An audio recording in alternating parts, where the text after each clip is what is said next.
Thanks for joining us. Let's stand for the pledge, please. I pledge allegiance to the flag of the United States of America and to the republic for which it stands, one nation, under God, indivisible, with liberty and justice for all. President Daly. Here. Vice President Headland. Here. Trustee Clements. Here. Trustee McNowell. Here. Trustee Parr. Here. Thanks for joining us. The next Board of Education meeting will be held on January 5th, 7 p.m. right here in the small gym. And it will be a business meeting, and it will be our first meeting in 2021. I'm going to turn it over to Dr. Benante to introduce Ms. Barbera. Thank you, Ms. Daly. As you know, 2 years ago, we began to contract for additional support in curriculum and instruction leadership through Putnam Northern Westchester BOCES, and we've been fortunate to have Judy Barbera with us now for her second year with us. It seems like forever now, Judy, especially after this year. But Judy has been working very closely with our building administrators and our district curriculum council, which was reformulated 2 years ago, and focusing on a few key priority areas, not only just in our work as a district, but as it relates to our strategic coherence plan. So Judy's going to provide this year's curriculum update tonight, and with a specific area of focus around the work as it relates to curriculum that's embedded in our strategic coherence planning document. So with that, Judy, I'll turn it over to you, and I'm just going to kind of take a reseat over there next to Peggy on the end, so there's no obstruction to the view on the screen here. Thanks, Judy. Thank you, Dr. Benante, and good evening, board members. It's lovely to see you again. Yeah, last year I would never have said that this would be where I would be again this year, but I'm very happy, honored actually, to remain as a partner for the Haldane school community.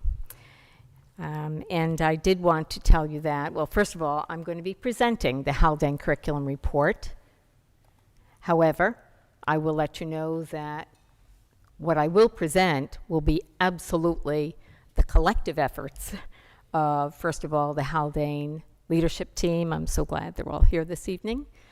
So our administrators, district and building level, as well as a number of faculty members from all three buildings. Okay, so I'm the single voice tonight.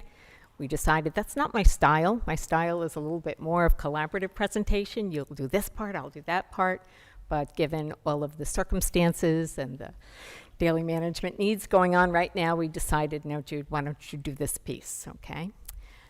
So in thinking about how to put together the presentation, I decided that I would structure it with two parts. The first part is really setting context, making sure that we are all thinking about some of our recurring concepts, and also connecting to some themes that I've heard from my lovely year and a half here in Haldane, in particular at some of your recent board meetings. So you should know that I'm there listening in. I really do appreciate the live feed stream that's now available. I generally have a cup of tea with me, but we'll pass on that tonight. So with thinking about it in two sections, it's only about 12 slides long, hopefully about 10-15 minutes. But what I would like to suggest is certainly you can go ahead and ask any questions for clarification, especially if there's something that's not making sense to you as we go along.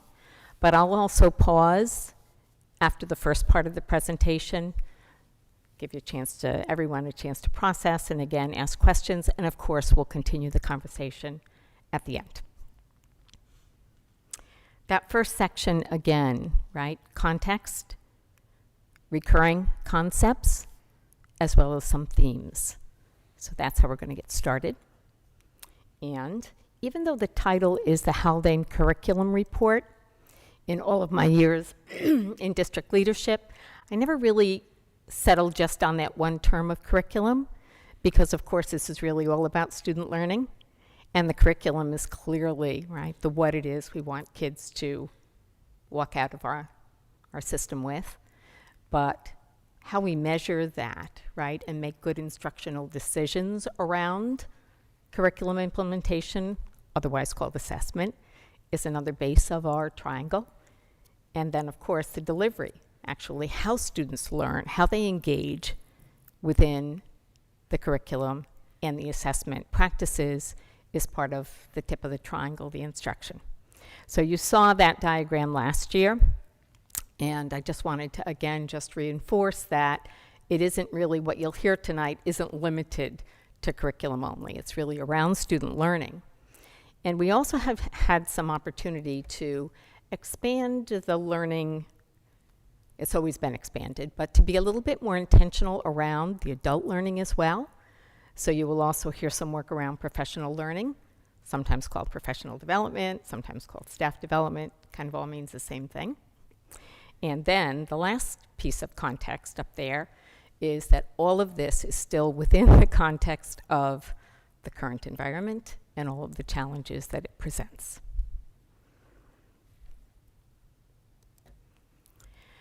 So a couple of concepts, these are the recurring concepts because you're going to hear them many times through the presentation this evening. There are two of them, the Haldane Strategic Coherence Plan and the Haldane Curriculum Council. With regard to the Coherence Plan, I have to say that it was, who remembers the date, March 13th, 15th? What was that, Friday? When we were really ready to launch that strategic coherence plan with the full faculty, but instead we had to spend time thinking about, wait a minute, how we do this distance learning thing, right? So it has been kind of on a back burner. I want to say it's really more been on a side burner for a while, but we were able to, with some very, very careful thinking and planning around this, do a little bit of a relaunch. I think Phil called it a kind of a soft launch on Superintendent's Conference Day this year. So it is really back, I think, in a way that faculty are very much aware. They have a poster in their classroom around the strategic coherence, planning, mission, belief, the vision, as well as one of the most significant pieces of work that came out of that whole process, the 6 Haldane Essentials. As I reflected on, again, that whole process and go back over the plan from time to time, yes, I do that. The plan itself is pretty lengthy, but really the length is because it's very descriptive in terms of the way that all happened. You really can kind of boil it down to the one-pager. The outcomes were, number one, the Haldane Essentials, but then number two, the strategies, the high leverage strategies, there are 5 of them, right, that really will enable this system to move, to do that shift from really good to phenomenal. Okay, so that's the one piece, and in all of the work we've been doing, I keep going back to that document because I think it really can ground us and keep us focused on something that was designed by a large group of community members, right? Not just people who work in our schools on a daily basis, but also the broader community through that thought exchange. And so I think it really has a significant amount of information that really can guide the leadership and the implementation of the plan. The second concept up there that you'll hear a number of times, and Dr. Benante mentioned it, is the concept of our curriculum council. So this is a group that reestablished purpose last year. I think you may remember, well, I remember presenting it to you and saying, we really took some time in the very beginning to say, yeah, why should we have this group meet on a regular basis? And the purpose statement is there for your, just to remind you. They also did a really, really strong job of defining the norms, the expectations, how we would function as a team, both within our regular meetings as well as outside of the meetings. So I think there was some really, really fine work started. That curriculum council had to kind of really do the major pivot last March, when all of a sudden the work that what we were engaged in we had to shift a little bit and say, no, this is now about continuity of learning within a distance learning environment. So it's a wonderful structure from my perspective. Not only the council itself, which really has a total of 19 members, 6 instructional administrators, as well as 13 of your designated titled teacher leaders, but it also has connection to all of the schools in that each of the schools has their own instructional council with additional staff members involved. So again, the plan anchoring what it is, what the goals are, and then the council, which is a significant means for helping to accomplish those goals. I'm going to catch up to myself here. I have my glasses on. Nobody's used to seeing me in glasses, but it's a little bit further away. Okay, so now the last part of this first part of the presentation is a couple of themes. There's the first one. Sound familiar? I think that was just at your last meeting. Dr. Benante said, come on, the main thing is to keep the main thing the main thing. I know, yeah, I've heard that before. That's Stephen Covey.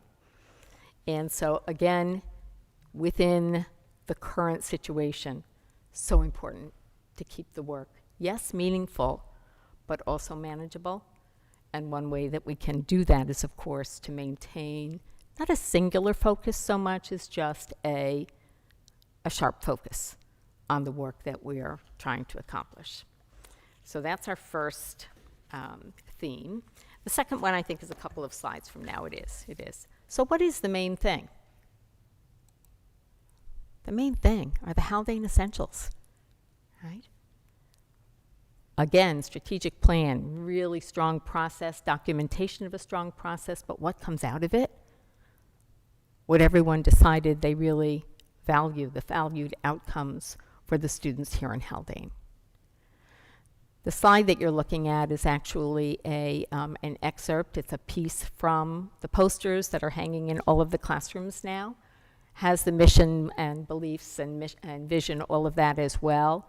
But then this is the one part of the poster that I think is just it's a recurring kind of message to everyone that, yep, this is what teaching and learning, what can center us here in Haldane.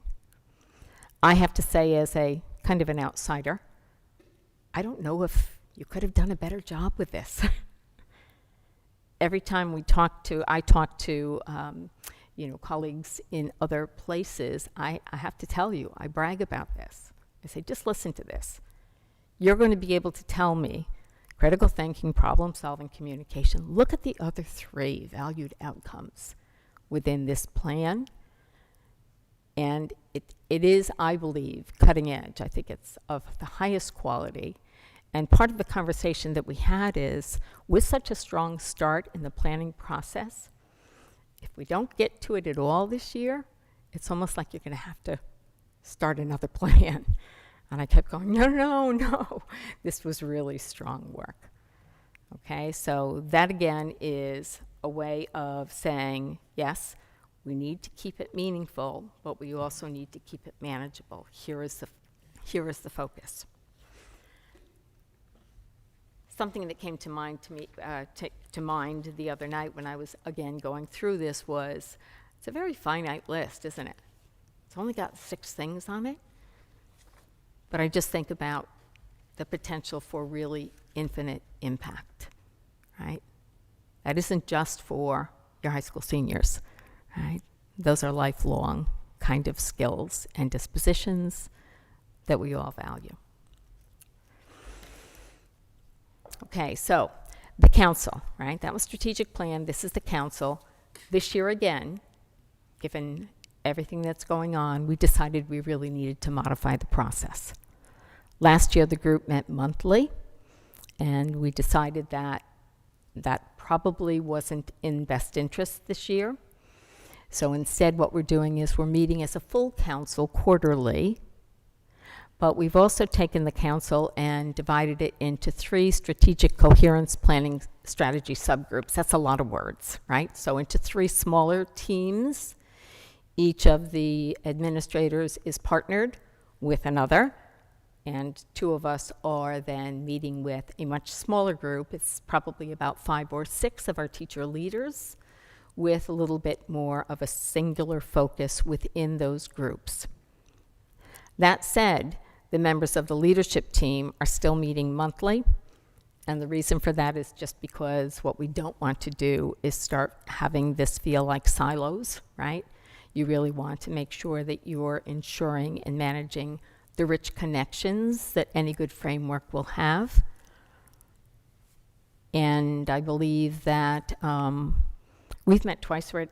I think we've met twice already this year for the full group. We're going to meet again in January, and then probably a couple of times in the spring. So that's how we decided to modify the process. And to be honest with you, again, we're learning a lot. This might be a better process than we had last year.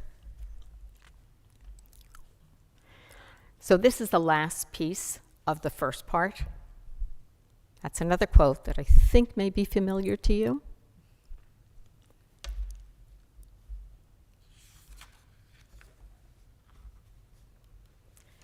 And I think this is where we really get into the sophistication of the work that's going on here in Haldane. It's complex, but it's also really quite sophisticated. Building systems within a professional culture like the one here in Haldane that really respects and values flexibility and creativity is not necessarily easy work. However, what I'm seeing happen is, honestly, systems where that flexibility and creativity, it's not just respected, it's embraced. So there's a lot about voice and choice within much of the work that's going on already. And all of the subgroups are actually, it's amazing, creating systems while at the same time defining much more specific actions that are actually already taking place this year. So there's kind of that planning and that systems building work in addition to some of the actual implementation, even though the system is not quite fully documented yet. And that will probably make a little bit more sense when we get into the specific strategies. So again, back to the idea of systems. Defining a sense of defined autonomy is the kind of work that really fits within the culture of a district, again, that embraces flexibility and creativity. I've done a lot of reading. Daniel Pink is one of my favorites, and Daniel Pink says that autonomy means acting with choice, which means we can be both autonomous but yet interdependent with others. Okay. Just straight autonomy, you have to be careful, because you're never going to get the full impact of all of the collective efforts if there isn't some level of strong articulation and interdependence amongst those within the community. That's the first part. I'll pause.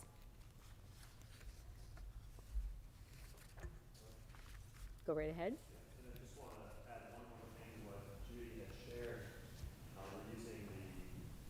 Something from Jim Collins in our work at a leadership level of thinking of our roles as leaders of these systems. And granted, as Judy had shared, it goes far beyond just the administrators. We have quite a robust curriculum council as being clock builders instead of time tellers. So there's a tendency to look at our leaders using that metaphor, if you will, as telling the time, someone we go to for information on how things get done. One of the beautiful things about Haldane is the culture that already exists within the school system. But we want to think of our curriculum council leaders, our formal department and building leaders as clock builders, those who are actively engaging others to create these systems that are interconnected. So the time telling, if you will, isn't dependent on any one individual. That we're overseeing an interconnected set of systems within our district that is not, after it becomes functional, is no longer dependent on any one individual. Mm-hmm. And then we celebrate sustainability, right?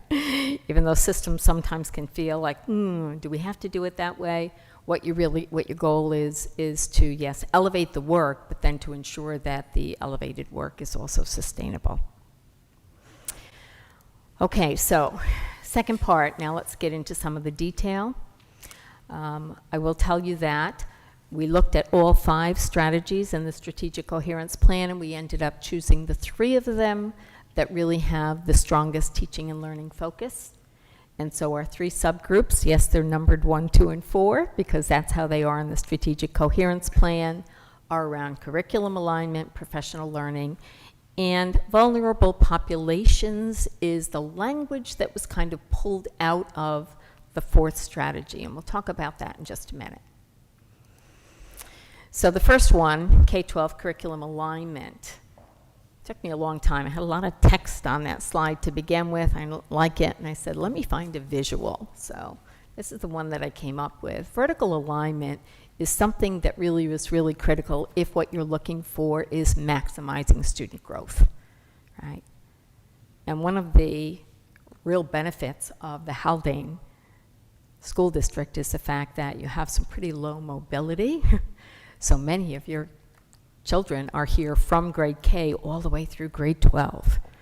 And we certainly can think about then, so how do we make sure that their path, their journey is always progressively building on what they already are bringing in, right? So on the bottom there, you see they're actually 13 colored pencils, so we could have labeled them K to 12, but sometimes you really have to just kind of like say, okay, so where are we going to do some significant benchmarking?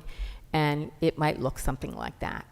K, 2, 5, 8, 12, right? As kids are transitioning to the next level. So in this area, the kind of things that are happening already is actually the leadership team engaged this past summer in coming together around really building a consensus, collective understanding around curriculum design, quality curriculum design. We worked with a consultant author, her name is Angela Laylor, for a couple of days this summer. She is actually going to begin working with our first design cohort of teachers. We have 10 who have said that they can make the time and space for this beginning in January. And their goal will be to, again, articulate curriculum in a way that we can be a little bit more intentional around the vertical alignment. So the way that that's going to happen pretty much is by using a common curriculum unit template. It's not something that is going to equate to lesson planning. It's really more on the level of unit design, and that's happened in this district before.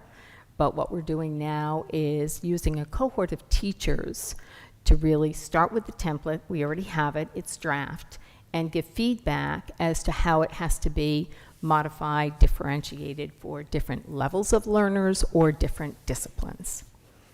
So that's a really exciting first step, again, that will start in January.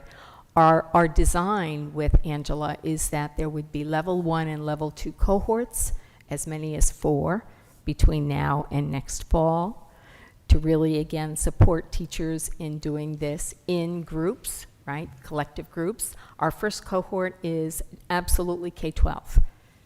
We have teachers from high school, middle school, and elementary, and a couple of district level folks. So that's really the beginning of this work. You will notice that the focus is on the Haldane Essentials.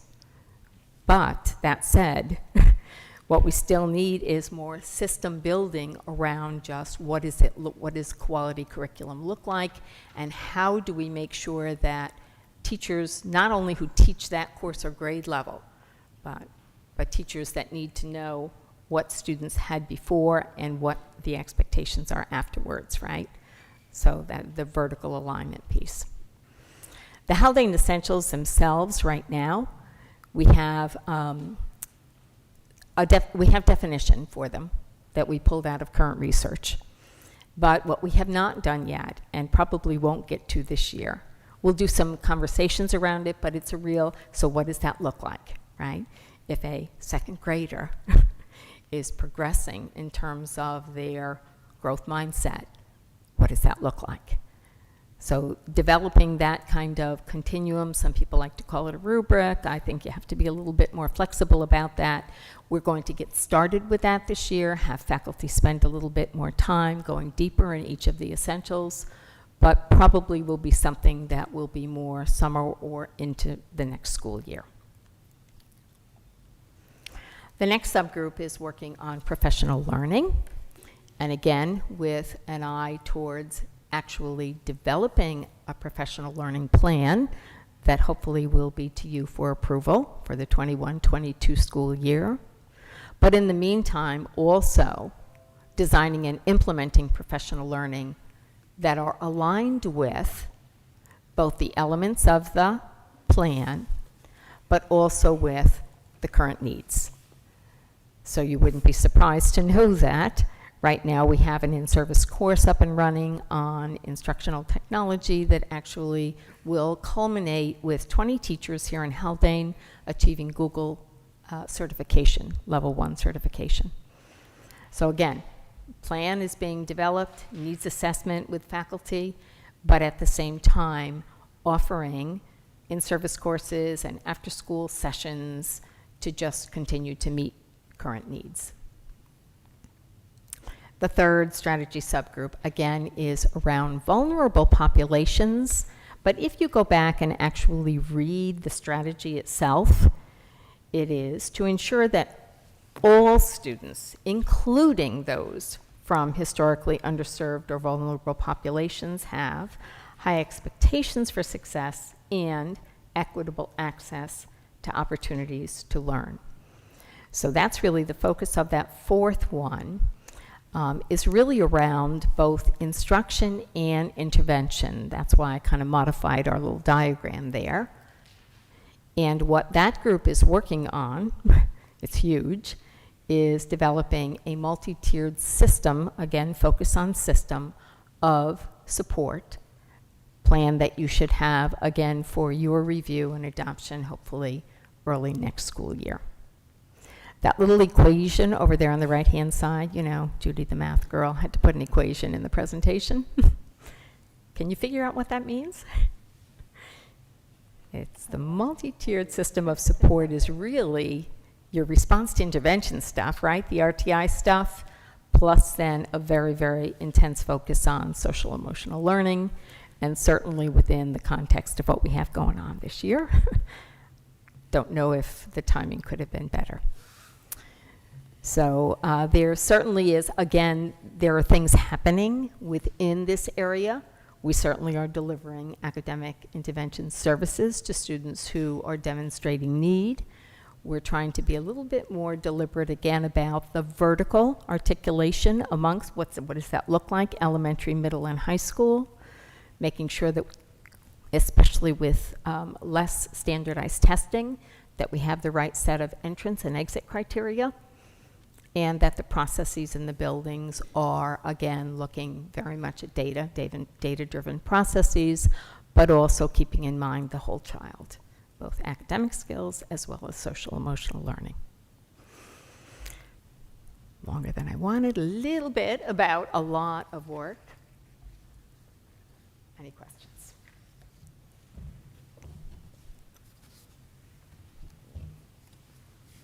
Sure, I'll ask a question. Thanks, Very Tom. interesting time to be taking this on. How do you begin to assess the impacts of the spring and the impacts of the fall and virtual learning. I know that as one measure, the NWEAs were taken at the beginning of the year, and I'm sure there's been some deep analysis done on that and standing. But beyond that, especially on some things like social emotional learning, like how do you build that, and what does that fit into one of the 3 subgroups as it currently stands, or is that can you talk a little bit about that? Yeah. So I think it fits actually into all of them, Okay.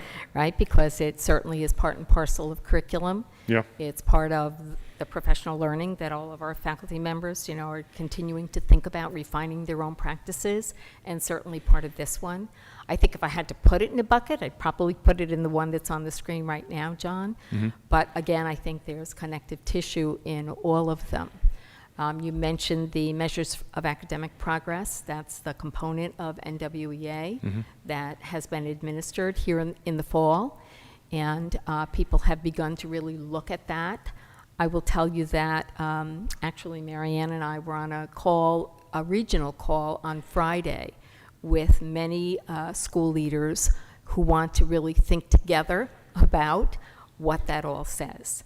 NWEA, of course, this is their business. This is what they do really well. They've come out with a report for us to access to be able to, again, provide a process for looking at our own data in-house and the regional, because there are so many districts that use it.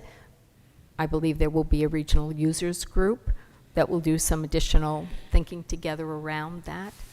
But in addition to the standardized measures, of course, just your regular classroom assessment, right?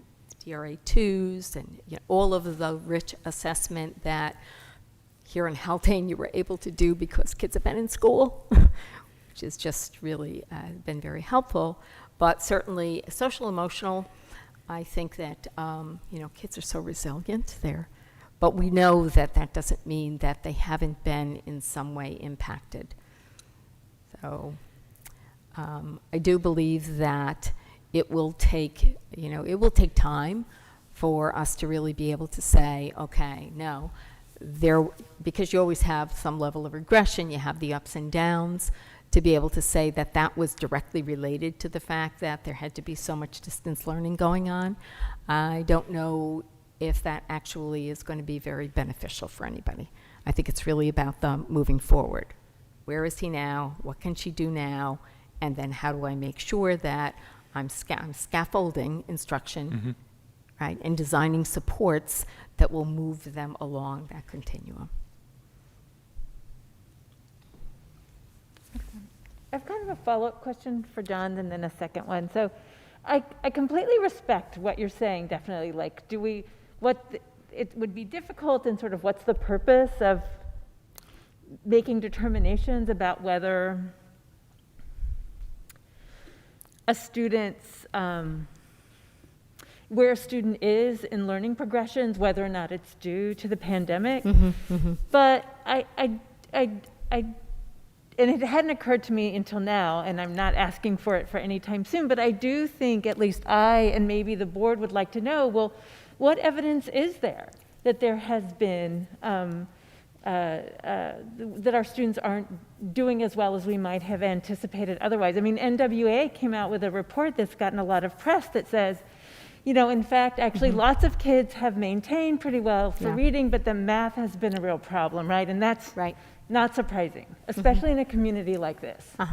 So I think, I definitely totally appreciate that point of view, but I think it would be helpful to know sort of where, if we think they're going to be unusual levels of need. Yeah. Because what you're looking at is trying to grow more than a year in a year. Yeah, right? And I mean, because I think there are real implications. I think there are real implications for that. And I can imagine, because, I mean, I've just from the outside sort of seeing how hard people have worked, and, all the efforts being made, it really might be that our kids have not had the same types of, learning lags as we might have expected. And I think the community would like, I don't know. I think I would like to know at some point if other people want to know and think it's worthwhile someone's time. I think the knowledge is one thing, the what to do about it is the other. That's the more And- important piece, but yeah. Right. So I will tell you that in our curriculum design work, what we have done specifically related to this is make sure that in addition to the learning targets for a specific unit, there is also a dedicated field for the priority or the prior concepts, right, that kids would have needed to master or become proficient with before they can get to this next level. And that's because, again, we recognized early this year that, wait, no, it can't be that first we have to go back and reteach from March to June in a course or in a grade level. But it's really, you've got to finesse it. You've got to take, so now within this unit, what did I expect kids to bring in, and did they? So the amount of diagnostic assessment, and then small group instruction, because not all, kids are going to present very differently, has been woven into this template that people will start to use. And Peggy, yes, the NWEA report did say that, reading, no, they're looking pretty good in the ELA. Math is the area where it appears that there were absolutely, there are some gaps. Yeah. And just, So my other can I just follow up with that? I do believe Dr. Benante had mentioned that once the NWEA results are in and analyzed, he will be sharing Yeah, those. John had made a similar inquiry, I think, back in September, and I know at least at the elementary level, Christine and I had already looked at the reports that the NWA was providing specific to that question, or very closely to that question, and Christine and I had a chance to review the elementary data, so we'll compile that and provide it to the board, because we do believe we have it all now. And just one more thing about that, as you guys were talking, we talk about the academic assessment, right? And then we always say, well, how do we assess social emotional? How do we know how our kids are doing emotionally, right? It's a different way to assess it. But I was wondering, I imagine there are measures for how many behavioral issues have come up, how many social worker appointments have been made, how much absenteeism is there, things like that might actually give us a picture of how the kids are doing emotionally or socially, or a combination of both. So I don't know if that data is readily available or if that's a big ask, but as we were talking about assessing where our kids are academically, those kind of thoughts popped into my head of how can we assess in some other ways as well. I totally agree with that. I think I was going to say, I'm going to say the fuzzy thing first, and then come back to a question at the beginning. But the real fuzzy thing for me in this is, I get the curriculum structure at the front. That totally makes sense. Consistent unit templates, understanding of scaffolding, and at some point, understanding through the grades of, okay, second grade is here, I'm in 10th grade, that's great. I totally get the professional learning, that totally makes sense to me. The social emotional learning, I don't know how you get under that. And I think I'm gonna piggyback on you, is like, I think if we really wanna be serious about it, we have to have some structured way to understand how our kids are doing. And I don't think it's necessarily always like some of our kids acting out in school, are they being referred, or that sort of, like, that's the tail. But how are you doing every day? And I don't know, we're not in that place. I feel like as a district, we haven't been, and we need to move there, and we're moving there. But that's really interesting to me. I just don't know how to get under it, so. So two connections to that. First of all, Christine and Tara have the leadership role on this last subgroup, and one of the things that they were able to do early in the process was meet with the clinicians, the district clinicians, and actually talk about the services even that are provided. They happen, but it's kind of like they're not necessarily always clear to everyone. So that they've done, and they've talked a little bit about, yes, and how do we measure, right, progress or lack of progress. But then the other thing to think about, the other connection, is when I go back to the Haldane Essentials, growth mindset and emotional intelligence and wellness.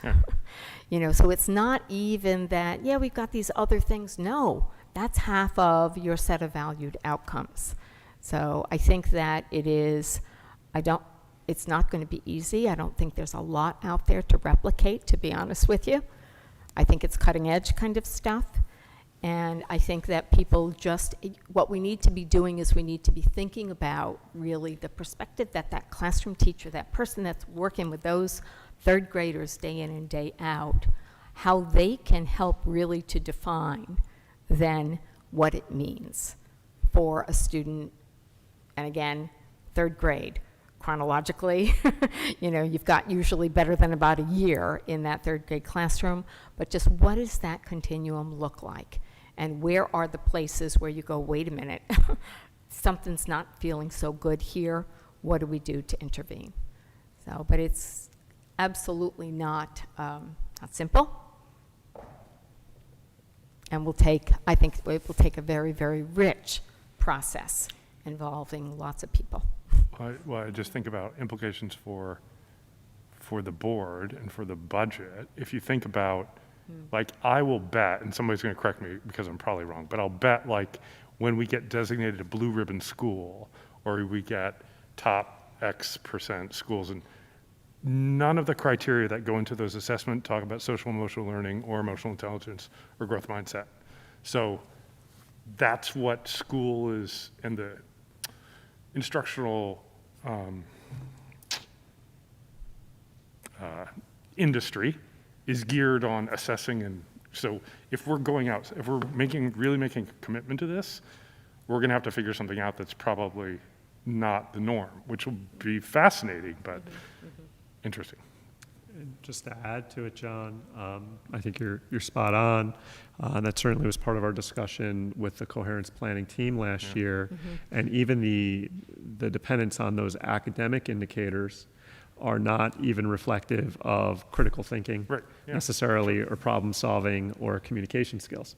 So it's very easy to be designated as an excellent school by some of the more formal standards that are out there, Blue Ribbon, whether it be that, or a recognition school by New York State, but they're highly dependent on test scores, and those tests that are utilized aren't necessarily reflective of the things we value, or we're stating that we value within for our students, or what we want our students to achieve. So it's not to discredit any of those recognitions that we've received in the past. Those are outstanding, but we took a step back from that last year to really examine, but what are the critical skills and attributes that we want to make sure all of our students attain or are able to demonstrate by the end of their experience here. So we don't want to take that for granted that it's occurring.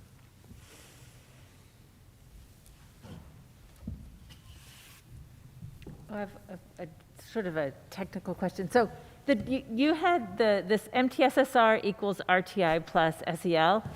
That, I'll be honest, doesn't make sense to me, so I'll need you to explain it to me. I think of MTSS as being a multi-tiered systems of support for reading, or multi-tiered systems of support for math, or multi-tiered systems of support for social emotional or behavioral issues, not integrating. The plus sign confuses me a little bit. So can you just tell me a little bit what that equation means to you all? Yeah, thanks for that question, Peggy. And technically, I see RTI, which was RTI squared when it first came out, right? Response to instruction and intervention, absolutely had both components, the academic as well as I think it was called behavioral back in the day. There was not, I believe this is how we ended up with MTSS. There was just not enough recognition of that other side of the triangle. And so now it's, lots of times you'll see MTSS is RTI plus PBIS.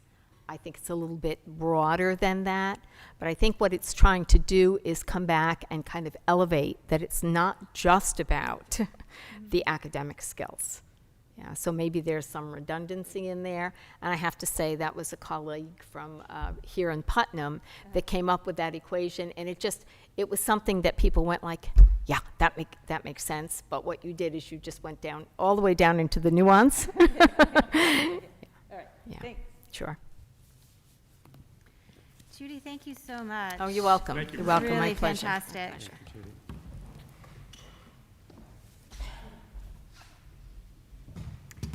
We went a little out of order. We went with Judy's presentation first. And when Dr. Benante is ready, he will give us his COVID update.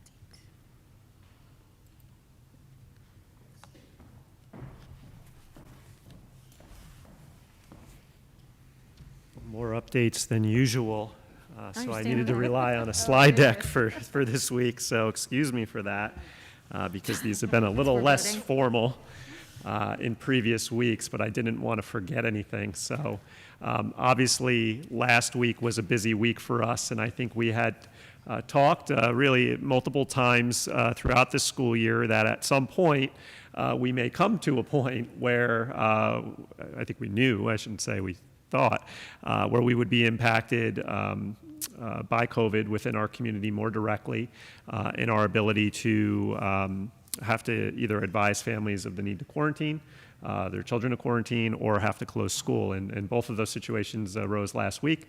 Of course, as these things go, happening all at once is not preferred, but we don't have control of that. So we had a staff member who was in direct contact with students who subsequently tested positive, and those students had to quarantine. And we also had a number of staff members at our high school who were in contact with a person who tested positive for COVID, thus, which is becoming more common in our secondary schools throughout our region, thus us having to now close the school physically, proceed to all remote learning because of our inability to staff the building, and feeling that, in lieu of bringing a number of substitutes in, that we could facilitate all remote instruction for our kids. So we're currently in these two environments. Our fifth graders are nearing the end of their period of quarantine this week, and our high school staff members are as well. However, given the timing of that, and now in light of some weather heading our way, it made sense just for our high school to remain closed, or for us to remain on all remote instruction through the winter break. So that was last week. I'm pleased to report that the last few days have been relatively quiet. And something that we're seeing, and we're sitting with this right now, is that there's a number of families who are reaching out to us to share that they had their child tested, or maybe it's a staff member who's having a test completed as more of a precautionary measure out of an abundance of caution, more so than specific to any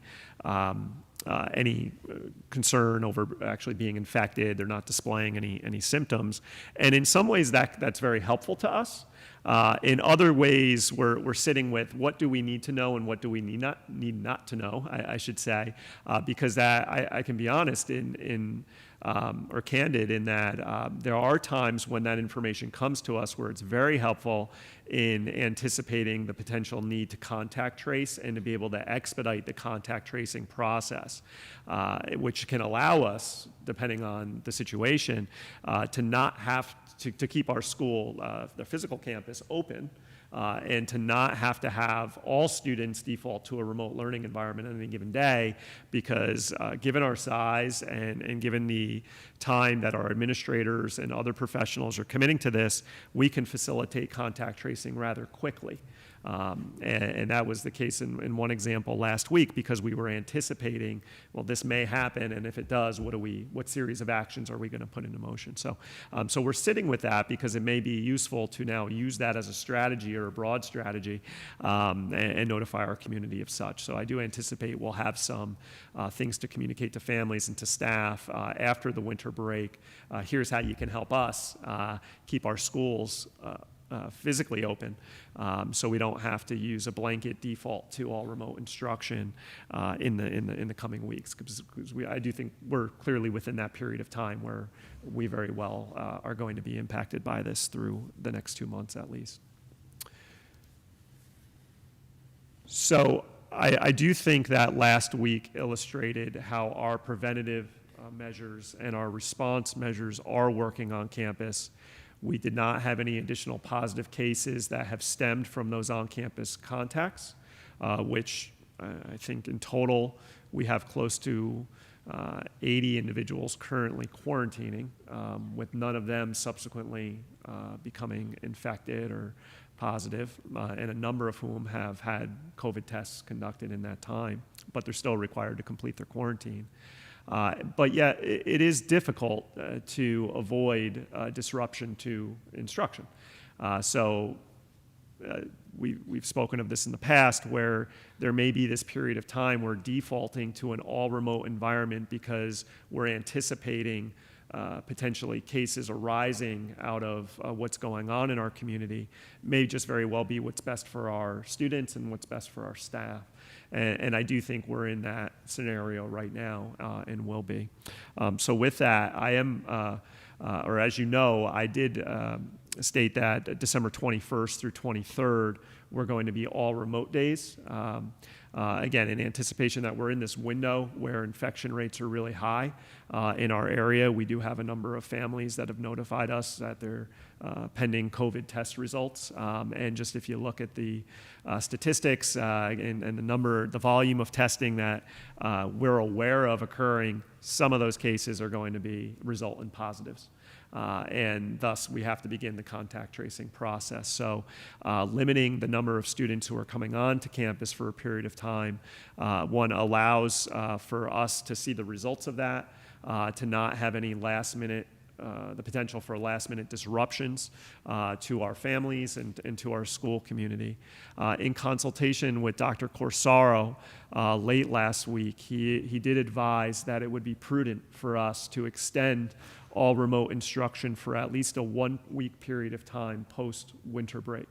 And I am going to go ahead and announce that tomorrow. And what we're trying to avoid is, again, the post-holiday surge that we think we experienced and were directly impacted by last week. And you may be familiar with this this graph. I know it doesn't display great at least from where I'm sitting, but perhaps for those at home, this is from the Putnam County Department of Health, and you'll notice a couple delineations on the chart. One is Halloween, which is the first date along the x-axis there, and then Thanksgiving there. And you can see that really post these periods of time when people tend to gather, we are seeing a significant increase in infection throughout Putnam County. And anecdotally, I would believe we're seeing this in Phillipstown as well, and in Cold Spring as well. So once that infection rate is getting north of 5%, you're going to see direct community impact. So we don't know what's going to transpire over the next week or so, seeing it as some significant holidays either have approached or we're going to be approaching. And Dr. Corsaro is advising us to consider taking that week post winter break to see, again, are we experiencing a surge? And as a means of further assessing, is a longer shift to all remote learning necessary? My hope is that it's not, that we would be back in school on the 11th. But as some districts are already going as far as taking that second week and designating it for all remote instruction as well and announcing that to their communities. I am not yet. I do think that it's prudent for us to see what transpires in the 2 weeks to come, and then I'll make a decision early, hopefully early that week of the 4th of January. So that's new news to the board. Obviously, that has not been announced to the community, although if anybody's watching tonight, they'll hear it. That is an announcement that I'm going to make tomorrow, given my conversation with Dr. Corsaro and what, again, I think we're experiencing and continue to experience as a school community right now with a number of cases within our community. Go ahead, yeah. Well, for people that can't see, I think it's important to point out that the measurement there is positivity rate, not Correct. Number of cases, right? And Correct. those are big. That's a big change, and then leveling off after Halloween, and a big change after Thanksgiving as well. And so to me, it's actually really useful to see this positivity rate Right. chart.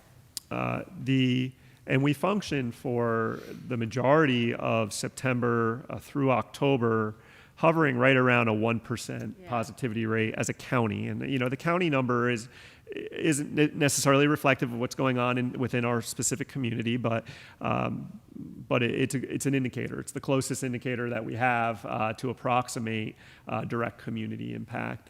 And now you're seeing a positivity rate on a rolling average still around 7.5% to 8%. We had one day, I believe it was about 10 days ago, where at the county level it was 12.5%. Another day where it was 10, another day 9. So, we're getting into, that's a significant level of community impact. And that's, of course, when you started to see, in our case, the phone was ringing. People were advising us. And then a few days later, we were having our own issues with confirmed cases within our community that impacted other kids and families. So this is what we're monitoring right now. So what's ahead? We're going to continue to monitor the COVID-related issues through the winter break, assess the potential extension of all remote beyond January 8th. January 8th is the Friday, so January 11th is my hope to have students back onto campus at that point. But again, there may be a need to go to the 18th is Martin Luther King Day, so it would be the 19th, I believe. We are still pursuing options for testing. The Department of Health has submitted their application for rapid testing materials to the New York State Department of Health. The issue that's coming up with that, and now this is becoming a bit of an advocacy effort on our end, is that New York State DOH is not releasing the testing materials until your community has been designated as a yellow, orange, or red zone. Now, in most cases, because if you read the news, Beacon was just able to attain 1,000 rapid tests. Beacon is not within one of these designated microcluster zones. What Beacon had done in speaking with their superintendent, and Dr. Landau was great at getting back to me right away, they applied directly for the test to New York State instead of doing it through their Department of Health, which you think like it shouldn't work that way, but if that's what it takes, then we'll entertain applying directly to New York State. There's some things that come with that we have to sort through on an administrative level, but if that's the pathway to get testing established in the school, we'll do it that way. In the meantime, we felt as a group of superintendents in Putnam County, it was prudent to apply through the Department of Health, thinking that would be a way to expedite, an approval process, because you think the County Department of Health would be a direct connection to the state, but it just doesn't seem to be playing out that way. I know this is a topic that also our county executive has included as part of her calls with the governor's office, which there's a weekly process for the county executives to connect with the governor's office. So I know that this is a topic on everyone's agendas right now to try to establish for our schools, because if we want to remain open through the winter and have minimal disruption to our school community, we have to have a testing structure in place. There are other testing strategies that could be employed. We could lean on our families to provide, to go get tested and provide those results to us as a means, again, of doing that. But again, that places the burden on the family. I have concerns about equity when that comes up, and access to testing, and some of the potential barriers for some of our families to get tested. So having it on the school site is a preferred pathway for us. And then the vaccination plan obviously is a hot topic. Second vaccination appears to be approved. That's helpful long-term for us. The more vaccines that have approval, the more vaccines that become available to New York State. Our school staff are included in Tier 2 of New York State's tiered plan. There are 4 tiers. The fourth tier being, just regular citizens with no necessary direct need to access the vaccination first. I think that's encouraging that school employees are included in Tier 2 of that plan. So my hope would be, as we get into the late winter, early spring, if things continue to move in a positive direction, we could be talking about a vaccination plan for our staff.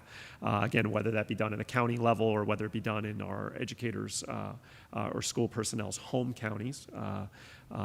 There should be more access to that than just the general public. And that will be helpful, again, in keeping our schools operational up through the end of the school year. So a lot going on, a lot developing, certainly through the last 2 weeks. We're very mindful of the shifts to all remote learning. I do feel that the shifts at this point are appropriate going into next week. Again, that provides a 2-week period of time where our kids will be home, again, through the winter break, and then heeding Dr. Corsaro's advice to use that week post-winter break as an observational period to determine if it's necessary to go any further seems prudent at this point. I want to maintain that I believe our schools are safe. Again, I think what we encountered last week, while disruptive, has only reiterated that. So shifting to all remote learning, and I'm paying close attention to how this is being framed in other communities, because other communities are experiencing issues with COVID very differently. We've had 2 incidents that have impacted our school, whereas there's other school districts that have had dozens, because the community rate of spread is much more pronounced than or significant than I believe what we're experiencing here again in Cold Spring, Phillipstown, Nelsonville areas. So we're not seeing any concern related to spread within the school, given what we experienced last week. What we're trying to while we're applying this strategy to shift to all remote learning, it's for continuity of instruction purposes. I'd rather have our students remain home for a period of time on a consistent schedule. Our families can plan around that, so instructional continuity is maintained, as opposed to coming in and out of school potentially due to issues we're encountering with infected individuals being on campus, and then having to quarantine or advise families to quarantine for a number of individuals, and that then interfering with what goes on our campus each day. So again, we're within this. We thought we would be here. We're here, and with that, I'll open it up to questions. I had a question. Yep. In the spring, we talked about the employees that aren't really as needed when we're all remote, bus drivers, cleaners, et cetera. And we created, I feel like we did it a couple of times, where we said, okay, well, the board agreed to pay for 2 weeks, and then 2 weeks later, we said, okay, let's renew it. And then there was at some point, we said, okay, that we can't keep paying them. What is your expectation for how long are we able to keep staff that aren't necessarily working, getting paid or on payroll? Is there a point where we have to, have this conversation as a board again? Sure.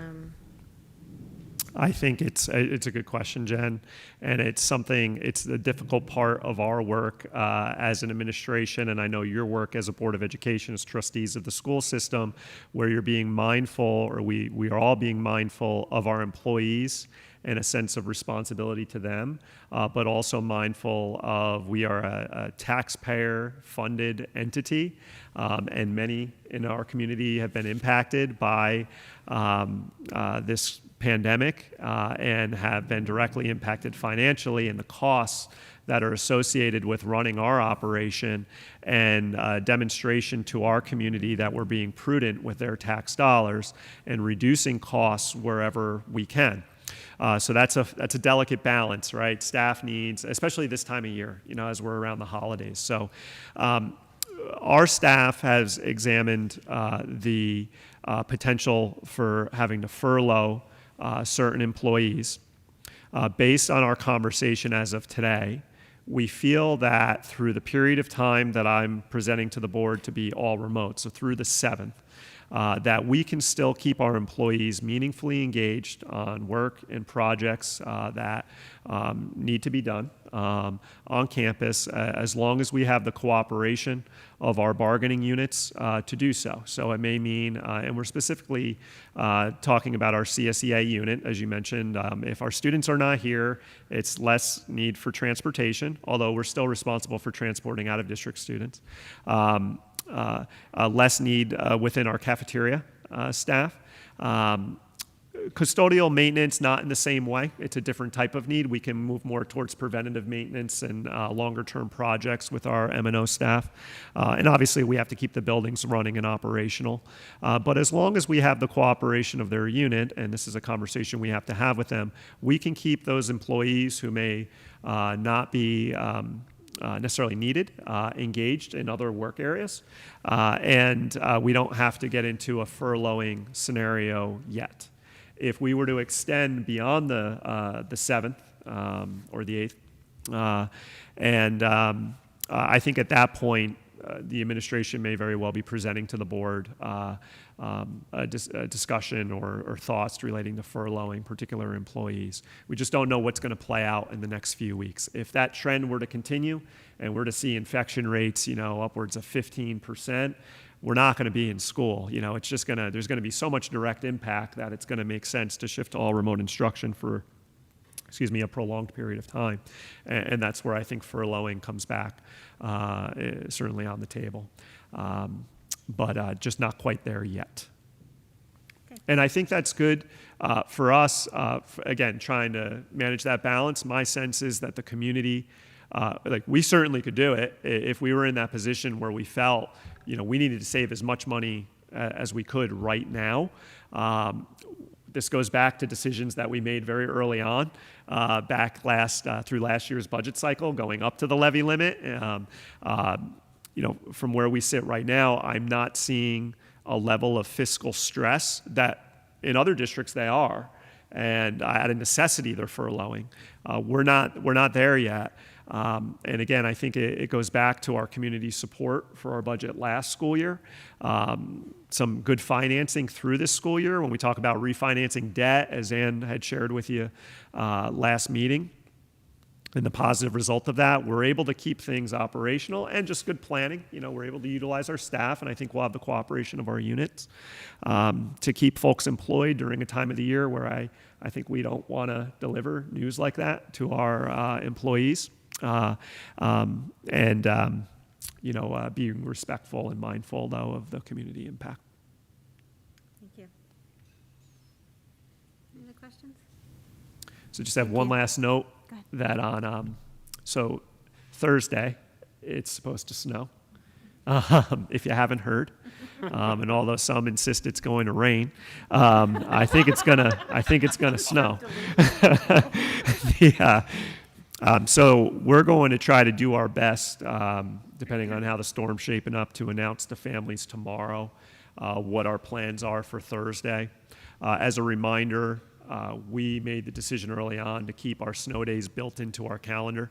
So if it is a significant weather event, Thursday will be a snow day.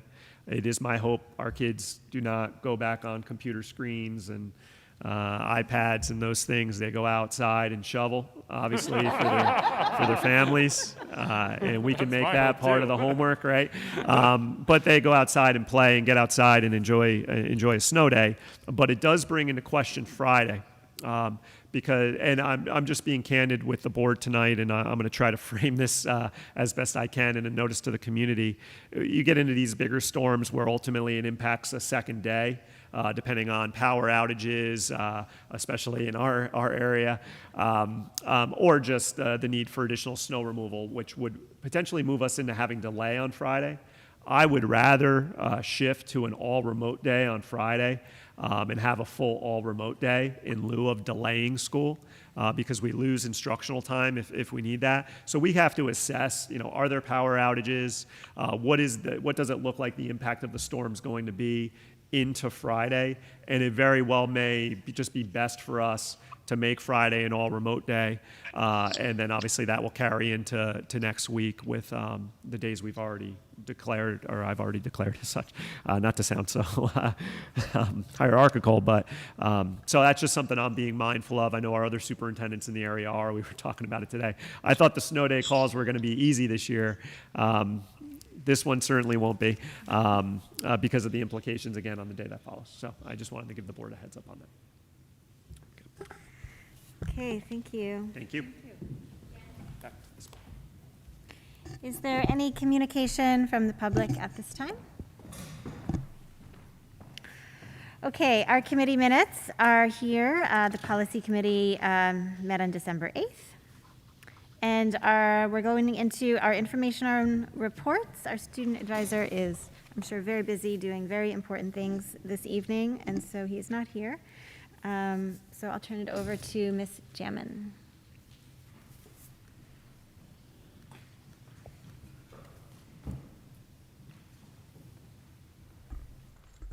Good evening. So last time I had to leave for a family emergency, so thank you to Ms. Sniffen who stood in for me.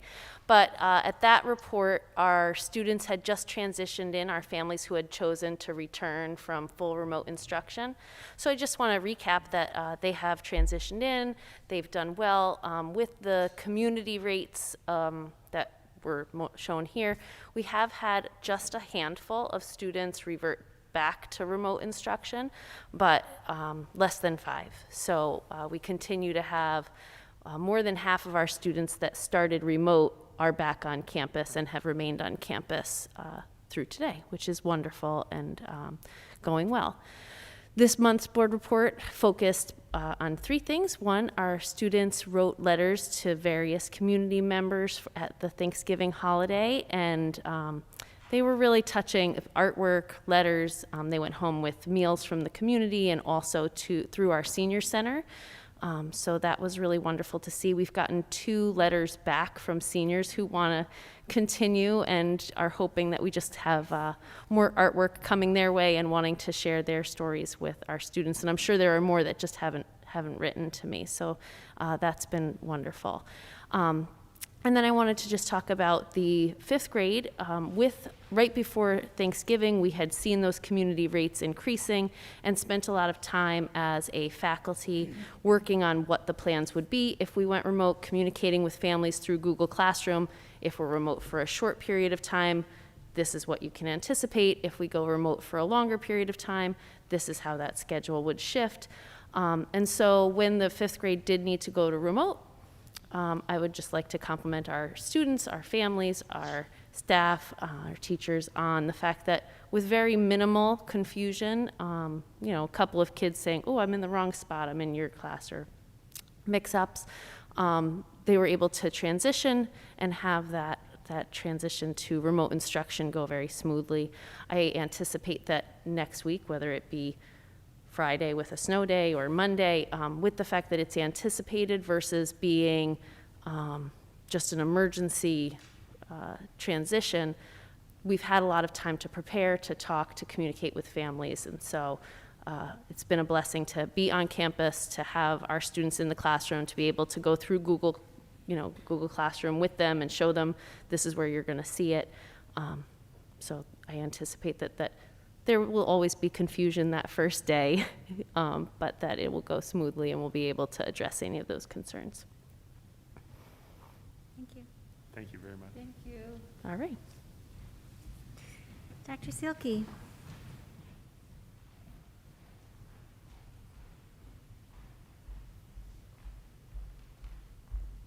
Good evening, everyone, and happy holidays. I want to highlight from my board report the outcome of the Connected project, Haldane's Connected project. So this project was first proposed by Rebecca Pearsall, who is the VP to the middle school of the PTA. And early on when Rebecca took that role, she was concerned about the fact that some of our students were remote and some are in person, and just concerned that there be a feeling of unity among the entire Haldane community, because it's part of what makes our community special. And she proposed this idea for putting a contributed word for each community member onto a strand of lights that would string the community all together and hold us together in unity. And I told her I thought it was a great idea. And she was concerned because we're in the middle of a global pandemic. Like, is it well received to do something lighthearted and in this type of time? And I said, well, let's write it up and give it to Dr. Benante. And Dr. Benante supported it wholeheartedly. He thought it was a great project. And then we brought it to the community, who also responded. I mean, the number of emails and flooded inboxes that people have to receive over 300 responses and unique responses with words representing unity from our community.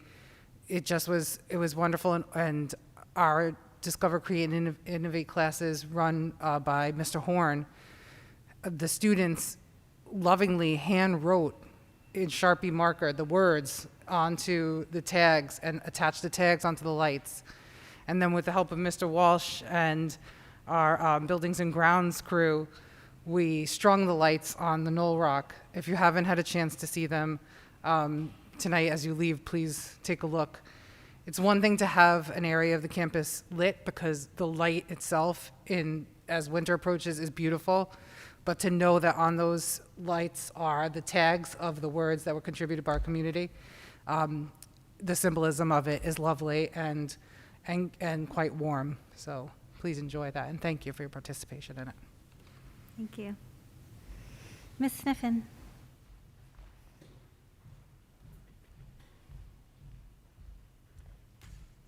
Good evening, everyone. Piggybacking a little bit on what Christine Jamin had just shared about transitioning to all remote. Obviously, the high school, we would prefer to have the students in the building. We miss them. That direct connection that students have with teachers is just so critical. And it's hard to do that through a screen. However, I do believe we are making the best of that. A lot of work went into looking at the all remote schedule at the high school as well. We had initially in July talked about, 30-minute periods, and we're going to have every class, every day. And as we went through this beginning of the school year, and we looked at, we have 4 periods a day, right, to reduce exposure. If we have to go to contact tracing, it was only 4 periods within that day to help try to keep us safer longer and in school. So through that, a group of teachers, myself, some parents, and students got together to really talk about the all remote and what makes sense. And we were talking about best instruction and what makes sense for student learners and how do we capitalize on this environment. And collectively came up with a longer period of time in this environment as opposed to a 30-minute shorter class 9 times within the day is a better environment for instructional purposes. It allows us to have breakout rooms. It allows us time to dive in to deeper thinking. Some of the students said we would only be able to do 1 AP stats question in 30 minutes by the time we got on and got back off again. So I think collectively, while in July we were saying synchronous, 30 minutes, see every teacher, upon reflection and coming together and recognizing what's best for the learner, we are looking at having 60-minute periods, 65-minute periods, 4 of them a day, and really diving into the learning in this environment. So I just want to thank the teachers, the students, the parents that collectively helped in really looking at that. With that, just going back a little bit on the sports, congratulations. I know Dr. Benante tweeted it as well and put out that all of our fall teams were scholar athlete teams this year. So both the cross country, boys and girls, both the soccer, boys and girls, and the girls tennis team. So congratulations to all those students, the coaches, and as Marianne said, have a great holiday season. Thank you. Ms. Rounds.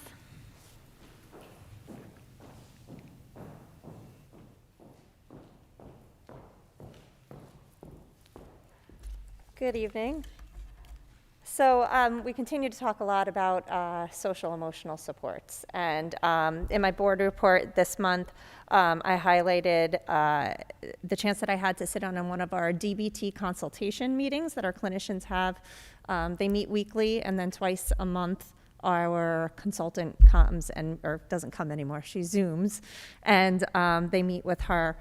And so in my board report, it sort of outlines how a DBT consultation occurs. The clinicians engage in a mindfulness activity, which is a big part of DBT. Then they rate their level of burnout in order to be able to support one another because, they're supporting everyone else. They're there to support one another as well. And DBT is also designed to prevent burnout of clinicians. They provide a reminder of one of the dialectical agreements. There's several of them to kind of keep their work focused during the meeting. And then at this particular meeting, they talked about one of our department goals, which is to expand DBT to incorporate the current needs of staff and students. So they came up with a bunch of different ideas along with this consultant who brought some of her resources as well. Several of them I listed here. One of them, building emotional resistance as a way to reframe self-care, because I think that people are starting to grow tired of the term self-care in some places. So discussing that and how to do that. More talk about, acceptance as a coping mechanism. But one that they're really thinking about now is practicing gratitude as a coping strategy. And they're discussing ways to do that together. And they started this month with just sharing, sending an email to the staff saying how much gratitude they have and how grateful they are for the work that they're doing. We brought coffee and hot chocolate for you to enjoy, to stop in, get a cup, expressing their gratitude, and to hopefully in the future build on, ways to encourage the staff to express their own gratitude as a way of coping. So that's where they are right now, and they'll continue to do that work and continue to do their best to support the staff and the students in any way that they can. Thank you. And Tara, Thank I just you. wanted to say I appreciated how you wrote your report this week, because it really gave me this great picture of what was happening at the meetings. Oh, good. Okay. You could have just said, I was at a DBT consultation, blah, blah, and moved on to another bullet point, and that also would have been fine. But you took the time to break it down and really tell us what you were working on. And I just wanted to share that for me, that was really helpful. Gave me some really nice insight. So Thank thanks you. for doing that. Okay. Mr. Walsh.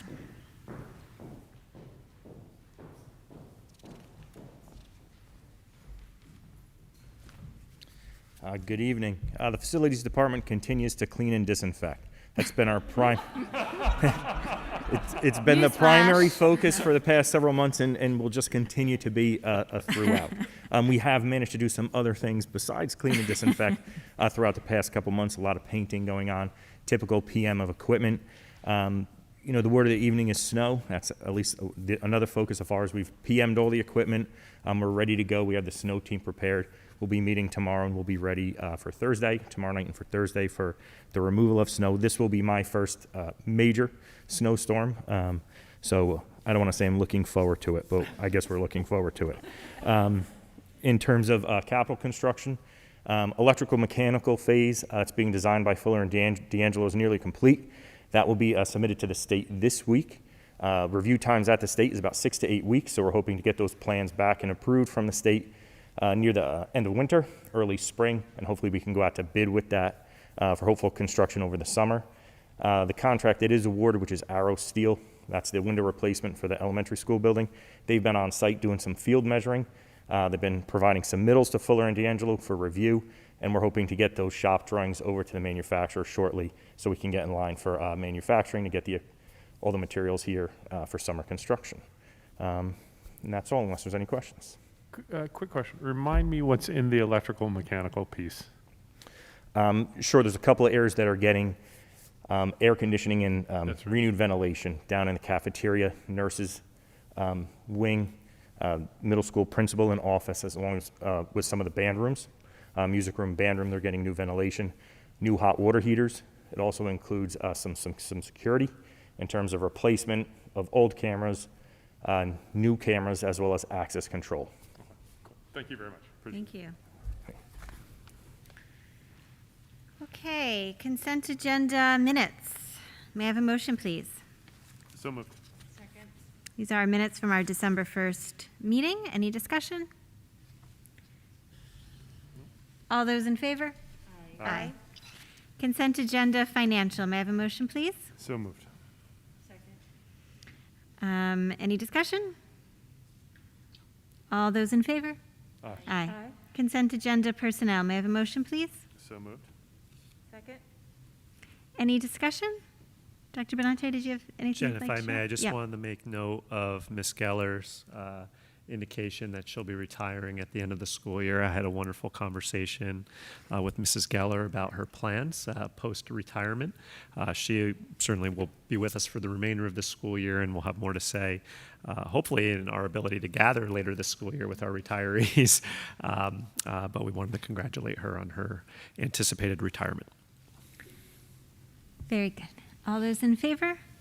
Aye. Okay, new business, the CSE CPSC recommendations. Ms. Platt? Be it resolved that upon the recommendation of the Superintendent of Schools, the Board of Education hereby approves the recommendations of the Committees on Special Education and Preschool Special Education as presented. May I have a motion, please? So moved. Second? Any discussion? All those in favor? Aye. Aye. Retention and disposition schedule. Ms. Platt? Be it resolved that upon the recommendation of the Superintendent of Schools, the Board of Education hereby adopts the retention and disposition schedule for New York Local Government Records LGS-1 issued pursuant to Article 57A of the Arts and Cultural Affairs Law and containing legal minimum retention periods for local government records for use by all officers in legally disposing of valueless records listed therein. Be it further resolved that in accordance with 57A, only those records will be disposed of that are described in retention and disposition schedule for New York local government records after they have met their minimum retention periods described therein, and B, only those records will be disposed of that do not have sufficient administrative, fiscal, legal, or historical value to merit retention beyond established legal minimum periods. Thank you. May I have a motion, please? So moved. Second? Any discussion? Is this a change from something, or is something completely new? It is a change at the state level. The previous retention schedule had been updated. It's now LGS-1. I don't believe there are any new records that were required to retain that we were not already retaining. It's merely a matter of the state schedule document that outlines which records we're supposed to maintain and for how long has been updated. And we were guided through our policy service to examine this and to make sure, I believe all districts in New York State have to adopt this resolution by January 1, if I'm not mistaken, Catherine. Yeah. That's correct. Yeah.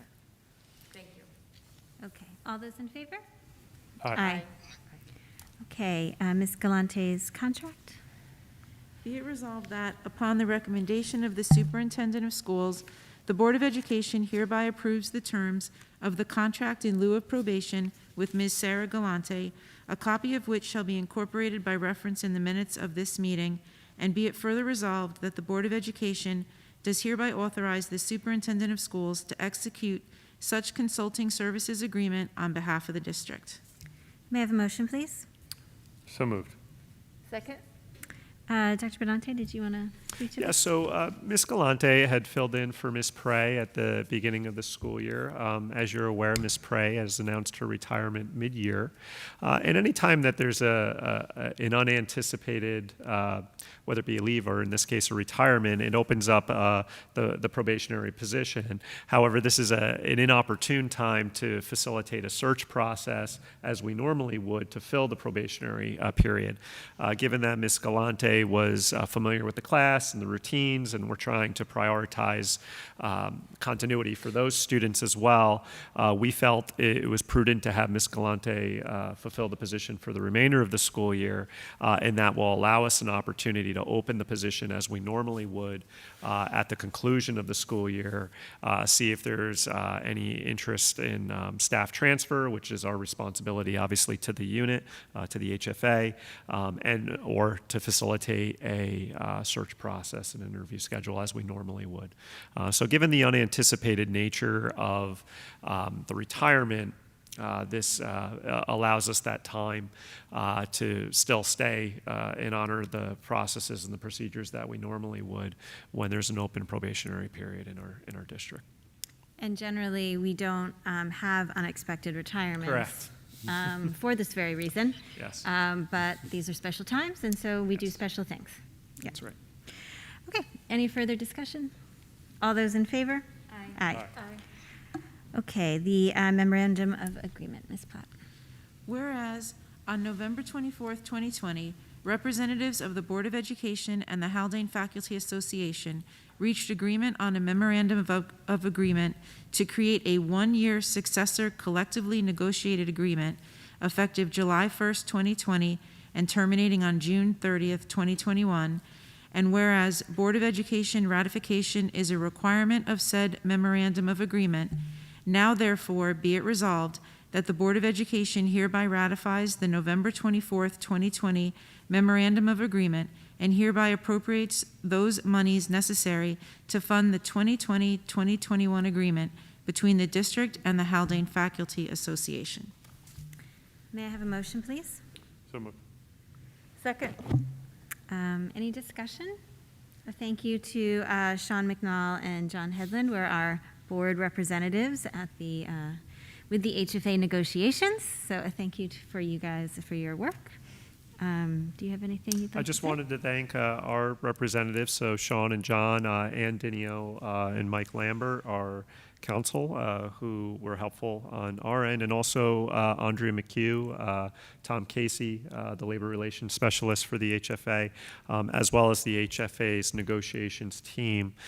This is a tough time to negotiate a contract, and I think I don't speak for our faculty association, but I believe they would acknowledge that as well. It's rarely the intention to go into a contract negotiation and only have a one-year settlement, but in light of the circumstances, I think it's fair. I think we're able to, I think it's a fair settlement for our teachers and for our school district, and we'll be right back at the table in a few months. But most importantly, we were able to get this done in a really complicated time to negotiate collective bargaining agreements.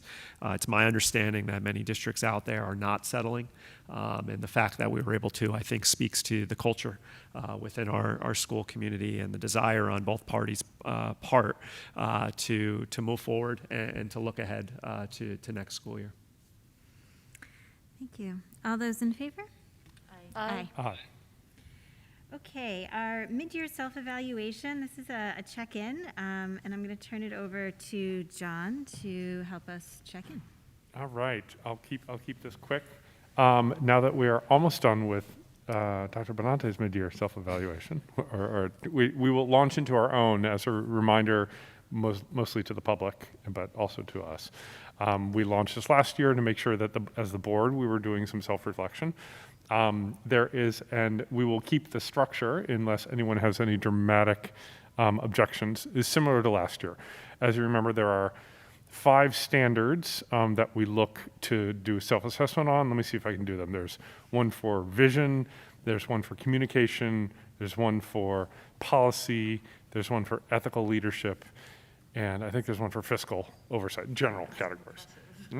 And then in each of those, there are 5 we're not going to go to that level. So what we did last year, which I thought was useful for a mid-year self-evaluation, was just look at the top line, 5 standards, and provide feedback on the key standards we think we're doing well on, the key standards we think we could do improvement on. Just a mid-year checkpoint. At the end of the year, as you remember, we go through the whole rigmarole, which was good because it set us some guidelines for this year that were both put into practice through our own Board of Ed goals, but also through some of the things that we're bringing up at meetings. So I will send out the structure to all of you. The question that I have is on timing. We have a meeting on January 5th, and then we have so if we do look to have initial commentary by then, I think the challenge is that the following meeting, Jen is not here, and I think it's important that she be involved in the conversation. So I would throw it up that we can either push the sort of collective feedback to the meeting after that, the first meeting in February, or do something else.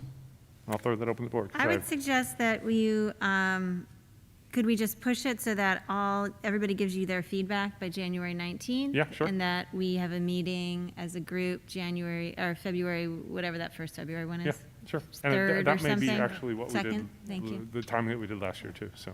I like that. Is Great. that okay? Okay, good, thank you. And John, could you, you'll put that in a reminder I email will, to all of us with absolutely. the dates, and then we can stick it on the agendas too, so we Perfect, keep thank you. track of it. Thank you, John. Okay, any further communication from the public? Yes, Ms. Cecilia.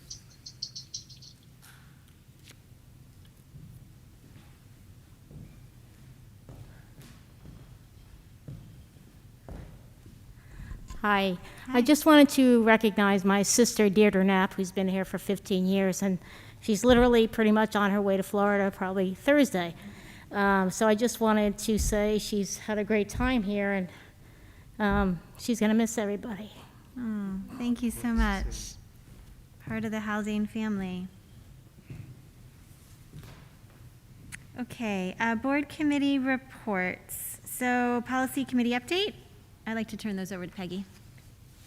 Yeah, I think I'll say two things. I mean, if you read the minutes, you saw that we've gone through, all the things that we needed to go through for the second policy manual draft. I think I just do want to reiterate that in the process, we've been really very mindful of implementing only technical changes to the policies.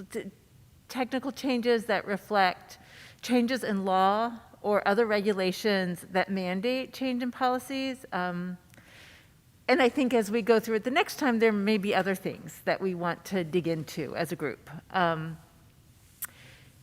I think the other thing, I don't want people to answer now, but now that it's back with Erie BOCES, the manual, we'll get it again. And I think we just want to start to think about what you all are going to want to know about any changes that, any changes that were made, right? So there's lots of notes about individual policies, there's track changes versions about what happened.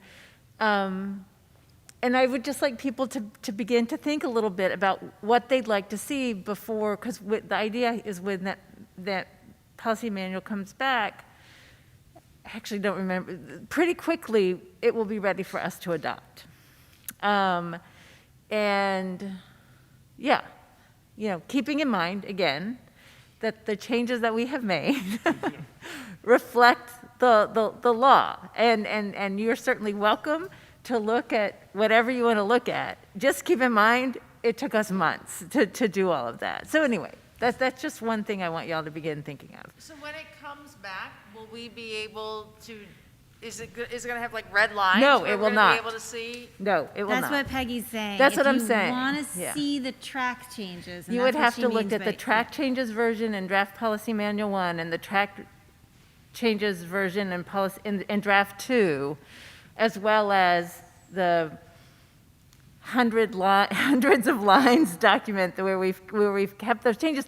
And everybody is welcome to look at. I mean, I really say this with all sincerity. Folks are really welcome to see all of that, right? It would be 2 track changes version of this, 600-page document. There's not track changes on every page, though.